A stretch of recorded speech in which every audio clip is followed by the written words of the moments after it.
Hi friends, ఇవాళ మనం ఈ వీడియోలో ఏం నేర్చుకోబోతున్నామంటే డిఫరెంట్ ఐటమ్స్ ఫుడ్స్ నేర్చుకోబోతున్నాం.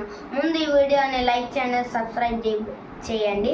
సబ్స్క్రైబ్ చేయకపోతే ఇప్పుడే మన ఛానల్ని సబ్స్క్రైబ్ చేసుకోండి.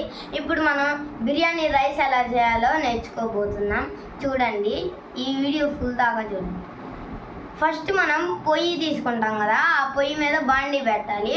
బాండీ పెట్టిన తర్వాత నూనె పోయాలి. ఇంకా బాస్మతి రైస్ ఉండేది కదా, ఫస్ట్ నూనెని ఇలా తిప్పాలి.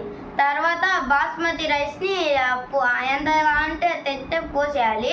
మళ్ళీ తర్వాత వాటర్ యాడ్ చేసి పైన మూత పెడితే ఇంకా అది ఉడికిద్ది. ఇంకా తీయగానే రైస్ అయిపోద్ది. ఇప్పుడు మనం చికెన్ కర్రీ ఎలా చేయబోతున్నామో నేర్చుకోబోతున్నాం.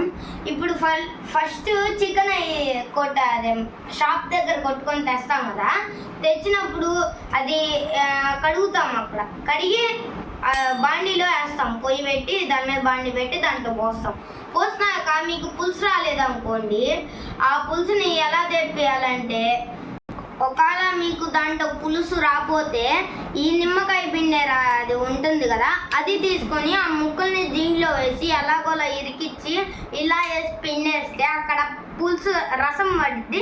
అదే మనం పులుసు చేసుకొని తింటున్నాం. ఈ వీడియో ఎప్పుడైనా మీకు నచ్చితే లైక్ చేయండి.